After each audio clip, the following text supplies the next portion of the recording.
মুসলমানের ঘরে এত বড় হাইওয়ান থাকে? তুমি মুসলমান, 30 বছর মুসলমান সুদ খায়। মুসলমান প্রতিদিন ওজনে কম দেয়। মুসলমান সারা রাত নর্তকী দেখে, উলঙ্গ ছবি দেখে। মুসলমানের যুবক প্রতিদিন জিনার ব্যভিচার তালাশ করে। এই মুসলমান। যুবকের ঘন্টার বড় দাম, যুবকের সেকেন্ড বড় দাম। আল্লাহ বলেন, আমি ওকে নিজে শক্তি দিছি। আল্লাহুল্লাযী খালাকাকুম মিন দুআফিন। আল্লাহ বলেন, আমি তোমাকে প্রথম সৃষ্টি করেছি দুর্বল শিশু। সুম্মা জাআলা মিন বাদি দুআফিন কুওয়া। সেই দুর্বল শরীরে আমি আল্লাহই দিয়েছি শক্তি, যৌবন।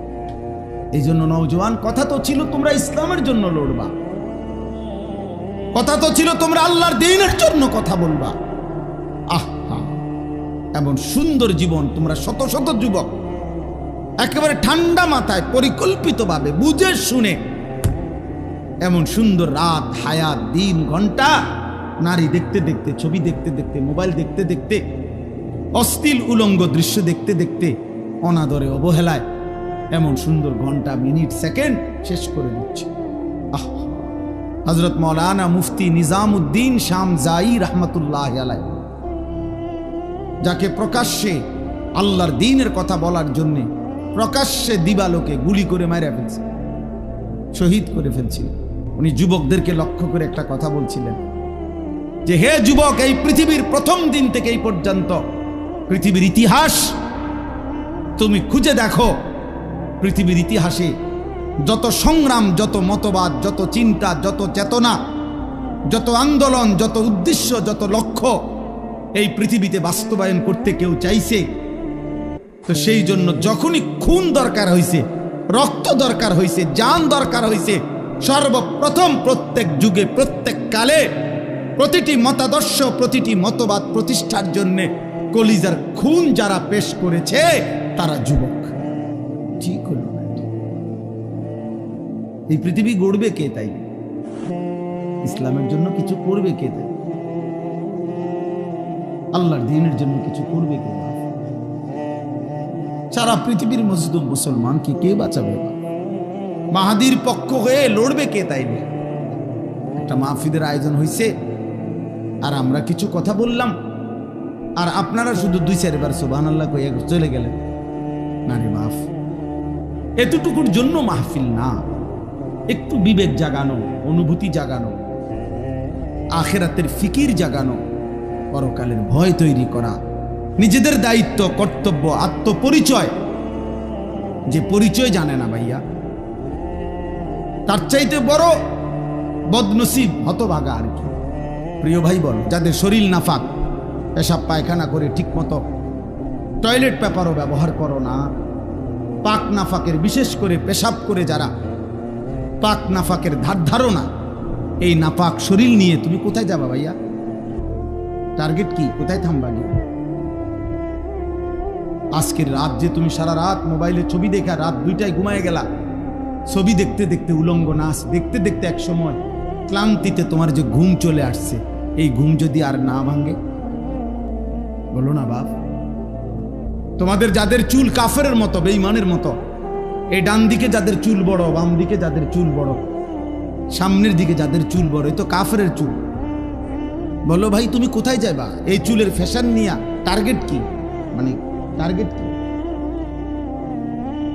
কোন নারীকে দেখানো? তো আমরা পাঞ্জাবি টুপি পরে, আমাদের কি বিবি মিলে নাই? এই পৃথিবীর টুপি দাড়িওয়ালা তাহলে বিয়ে করে নাই? তো তুমি কোন দিকে যাচ্ছ আমার দোস্ত? বলো। সাকরাতুল মাউত, মৃত্যু যন্ত্রণা, প্রত্যেক মানুষের মৃত্যুর যন্ত্রণা হবে, এটা আল্লাহর ফয়সালা। সে নবী হোক, উম্মত হোক, পৃথিবীর সর্বশ্রেষ্ঠ নেককার হোক, আর পৃথিবীর সর্বশ্রেষ্ঠ কাফের হোক, নাফরমান হোক, মৃত্যু যন্ত্রণা সবার হবে। আমাদের প্রিয় নবী সাল্লাল্লাহু আলাইহি ওয়াসাল্লামেরও সাকরাতুল মাউত, মৃত্যু যন্ত্রণা ছিল, বিশুদ্ধ হাদিসের মধ্যে আছে। ইমানদারেরও মৃত্যু যন্ত্রণা হয়, নাফরমানেরও মৃত্যু যন্ত্রণা হয়। গত 40 বছর আমি যারে ডাকতাম দিবানিশি, আমার সেই মহান মাওলা, আমার মালিকের সাক্ষাতের টাইম হয়ে গেছে। এজন্য মুমিনের মৃত্যু যন্ত্রণা তার কাছে আনন্দকর। কোন নাফরমানের, কোন পাপী আল্লাহর প্রতি ঠিক মতো ঈমান নেয় নাই, হারামের উপরে ছিল, চুরি, ডাকাতি, জিনা, ব্যভিচার, মদ, জুয়া, সুদ, ঘুষ, কিস্তি, মা বোন বেপর্দা, বেহায়া, নাটক, সিনেমা, নাচ, গান, অশ্লীলতা, বেহায়াপনা, হারাম উপার্জন, এভাবে যে ব্যক্তি জীবন কাটাইছে, এমন ব্যক্তি 900 বছর টানা নাফরমানি করে কিন্তু কোনোদিন যে এক বিন্দু কষ্ট পায় নাই, ওই ব্যক্তিরও 900 বছর পরে যখন মৃত্যুর যন্ত্রণা শুরু হবে, আল্লাহর কসম, 1 সেকেন্ডের মৃত্যু যন্ত্রণা শুরু হলেই ওই নাফরমান তার 900 বছরের দুনিয়ার বেঁচে থাকার হায়াত, সুখ আর আনন্দ 1 সেকেন্ডেই ভুলে যাবে। কবরের আযাব পরে, জাহান্নামের আযাব পরে, হাসরের আযাব তো পরে মিয়া। এই মৃত্যু যন্ত্রণার 1 সেকেন্ডেই সে তার সুখের দুনিয়া সব ভুলে যাবে। হযরত নূহ আলাইহিস সালাম 950 বছর দুনিয়াতে ছিলেন, ইমানদার নবী। ওই কিতাবে লিখছে, নূহ নবীকে মৃত্যুর পূর্বে জিজ্ঞেস করা হয়েছিল, যখন ওনার মৃত্যু যন্ত্রণা শুরু হয়েছে, ওনারে বলছিল যে, হে নবী নূহ, আপনি দুনিয়াতে কতক্ষণ ছিলেন, কতদিন ছিলেন দুনিয়া? উনি বলছে, আমার মনে হইতেছে এক ব্যক্তির একটা ছোট্ট ঘর ছিল, যেই ঘরের 2টা দরজা, এক দরজা দিয়ে ঢোকে, আরেক দরজা দিয়া বাইর হয়। উনি বলেন, আল্লাহর কসম, আমার মনে হয়েছে আমি যেন দুনিয়ার হায়াতে এতটুকু ছিলাম যে এই ব্যক্তির এই ঘরের এই দরজা দিয়ে ঢুকছি আর ওই দিকটা বাইর।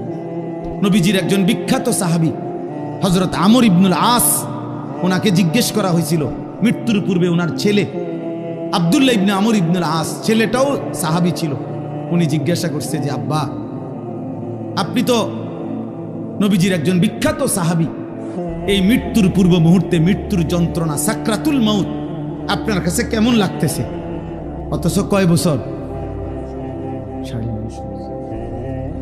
উনি বলতেছেন, আমার এখন কখন? সাকরাতুল মাউতের সময়। সাহাবী বলে, বাপ, ছেলেরে আমার, মৃত্যুর এই পূর্ব মুহূর্তে সাকরাতুল মাউত, মৃত্যু যন্ত্রণাটা আমার কাছে মনে হচ্ছে এই পৃথিবীর সমস্ত পাহাড় আমার বুকের উপরে চাপা দিয়ে রাখছে, আর আমি যেন একটা সুইয়ের ছিদ্র দিয়া, সাকবিল ইবরা, সুইয়ের ছিদ্র দিয়ে আমি যেন নিঃশ্বাস নিতেছি। আমার কাছে মৃত্যু যন্ত্রণা এমন মনে হচ্ছে। আম্মা জান আয়েশা রাদিয়াল্লাহু তাআলা আনহা বলছে, রাসূলুল্লাহ সাল্লাল্লাহু আলাইহি সাল্লাম সাকরাতুল মাউতের সময় নবীজি সাল্লাল্লাহু আলাইহি সাল্লাম বারবার পানি দিয়া নিজের হাত মুবারক, নিজের চেহারা মুছতেছিলেন আর বলতেছিলেন, আল্লাহুম্মা আইন্নি আলা সাকারাতিল মাউত।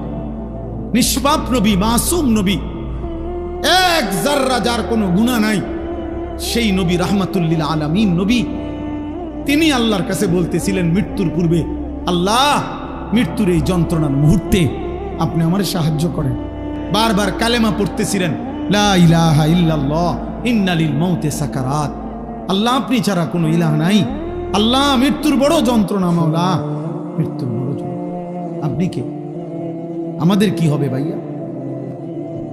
প্রিয় ভাই, নবীর যদি হয় এমন, সাহাবার যদি মনে হয় এমন, তো তোমরা যারা নামাজ পড়ছো না দোস্ত, তোমাদের কি মনে হবে? হারামখোর আপনার কি মনে হবে? এই সুদখোর, কিস্তিখোর, হারামখোর, কেমনে মৃত্যুর ওই প্রথম সেকেন্ডের যন্ত্রণা কেমনে সইবেন? কি ভাবছেন চাচা, মস্কারি নাকি? আখেরাত মস্কারি, আখেরাত খামখেয়ালি। আমনের 60 বছরের সুদ, আমনের 60 বছরের কিস্তি, আমনের 60 বছরের বিড়ি, আমনের 60 বছরের গালি, আমনের 60 বছরের টেলিভিশনের নাচ গান, আপনার 60 বছরের নাটক সিনেমা দেখা, আপনার 60 বছরের চা দোকানের আড্ডা, 40 দিন পরে মানুষ 200 মেহমানদারি কইরা খালাস করলো, খালাস। খামখেয়ালি, হ্যাঁ? খামখেয়ালি মনে করছেন। আখেরাত, আখেরাতকে আমরা খামখেয়ালি মনে করছি। অসুবিধা নাই মানে আমরা মনে করছি অসুবিধা নাই, আমার ফুতাইতে আছে, গরু জবাই করে গ্যারাম খাবাইব। হ্যাঁ, গরুর ফিডিও বার করে উনি ব্যস্ত যাবো না। 3 পুরুষ মিল্লা একটা বাড়ি হয়তো ঠিক করছে, মাটির উপরের দুনিয়ার ঘর তো এটা সাজাইতে পারে এমন, কিন্তু আমার শেষ কথা, কবর নামের ওই ঘর, মাটির নিচের যেই ঘর, আপনার ঘর যদি আপনি না সাজাইয়া যান, খোদার কসম আমনের ফুত নাতি সাজাবে না। আল্লাহ তাআলা বলেন, আমার রসুলের বিরুদ্ধে যে চলে এবং আমার মুমিনদের পথের উল্টো যে চলে, রব্বুল আলামিন বলেন একদিন আমি তাকে উল্টো পথেই চালাইতে থাকি। বেশি দিন আমার উল্টা চলতে চলতে রসুলের, একদিন আমি তাকে উল্টো পথেই চালাই, আর এই উল্টো পথেই একদিন তাকে আমি জাহান্নামে ফেলে দেব। আল্লাহ তাআলা বলেন আমার বান্দা দীর্ঘদিন গুনাহ করছিল, নাফরমানি, তো আমি একদিন তার অন্তর পাথরের মতো শক্ত বানিয়ে দেব। ফাকাসাত কুলুবুহুম, শক্ত বানিয়ে দেব। এবার আর কোনোভাবে এই দিলের মধ্যে এক বিন্দু পরিমাণ নিজের পরিণতি হবে কি, নিজের যাবে কোথায়, এটা 60 বছর হয়ে গেছে, এবারে মইরে কবরে গেছে, এবার কিস্তি ওটার ফুতে শোধ করে। আল্লাহ বলে আমার মুমিন বান্দারা ওই ইহুদিদের মতো, ওই বেঈমানদের মতো হয়েও না, যারা এত বেশি পরিমাণ, আমি তাদেরকে আসমানি কিতাব দিয়েছিলাম, কিন্তু আমার আসমানি কিতাবের ওহীর হুকুমকে প্রত্যাখ্যান করে লম্বা লম্বা স্বপ্নের আশা, স্বপ্নের জাল বুনে তারা নিজেদের আশা পরিপূর্ণ করতে হালাল হারামের মিশ্রণ করে চলতে লাগলো। ফলে আমি একদিন ফাকাসাত কুলুবুহুম, তাদের অন্তর পাথরের মতো মজবুত করে ফেলব। এইবার আর পাক নাফাক, হালাল হারাম, জায়েজ না জায়েজের কোনো অনুভূতি জানে।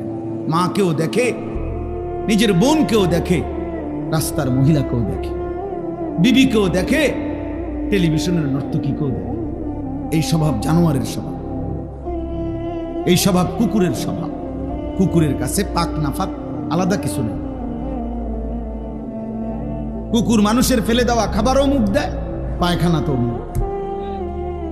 আল্লাহ আমাদেরকে বুঝতে পারে দোস্ত। এই জন্য আমি বলতেছিলাম আল্লাহর কথা মনোযোগ দিয়ে শুনবার কথা। রাসূলুল্লাহ সাল্লাল্লাহু আলাইহি ওয়াসাল্লাম, আম্মা জান আয়েশা রাদিয়াল্লাহু তাআলা আনহা বলেন, কানা রাসূলুল্লাহ সাল্লাল্লাহু আলাইহি ওয়াসাল্লাম ইয়াযকুরুল্লাহ আলা কুল্লি আহইয়ানিহি। রাসূলুল্লাহ সাল্লাল্লাহু আলাইহি ওয়াসাল্লাম সর্বদাই আল্লাহ পাকের জিকির করতেন, আল্লাহকে ডাকতেন। এজন্য আমরা সবাইকে বলি, নওজোয়ান তোমাদেরকেও, প্রিয় ভাই, নিজের উপরে রহম করো। 12 বছর বয়সে তুমি যেমন ছিলা, আজ 16 বছরে তুমি তেমন না, আর একটু মজবুত হয়েছে, আর একটু শক্তিশালী হয়েছে। তাহলে অতএব প্রতি সেকেন্ড, প্রতি ঘন্টা আমরা অনুভব না করলেও আমাদের পরিবর্তন হয়। জিন্দিগির তো পরিবর্তন হয়, শরীর স্বাস্থ্যের তো পরিবর্তন হয়, কিন্তু ঈমান আমলের কি হাল? একদিন সুখে কিংবা দুঃখে, আনন্দ কিংবা বেদনায়, হাসি কিংবা কান্নায় আমরা কিন্তু কবরে চলে যেতে হবে। 365 দিনে খোদার 1 বছরে কোনোদিনও ফজরের নামাজ পড়লা না, মুসলমানের বাচ্চা এত বড় জানোয়ার হয়? মুসলমানের ঘরে এত বড় হাইওয়ান থাকে? তুমি মুসলমান, তুমি মুসলমান। 30 বছর মুসলমান সুদ খায়, মুসলমান প্রতিদিন ওজনে কম দেয়।